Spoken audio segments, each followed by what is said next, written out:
Sa isang tahimik na bayan kung saan ang bawat umaga ay payapa, may isang nilalang na hindi napapansin ng karamihan.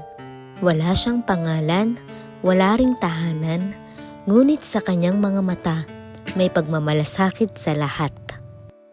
Hindi man siya tao, minahal niya ang bayan na kumupkop sa kanya. Tahimik, tapat at totoo. Dumating ang araw ng kasiyahan, tawanan, musika at pag-asa ang umaapaw sa plaza. Ngunit sa gitna ng saya, may panganib na hindi nakita ng mga mata ng tao. Siya lang ang nakaramdam, siya lang ang nakaalam, at kahit hindi siya maintindihan, patuloy siyang nagbababala. Sa isang iglap, may desisyong kailangang gawin, desisyong walang balikan. At sa sandaling iyon, pinili niyang iligtas ang lahat, kahit kapalit nito ang kanyang sariling buhay. Isang pagsabog at kasunod nito, katahimikan. Ligtas ang bayan, ngunit may isang hindi na muling uuwi.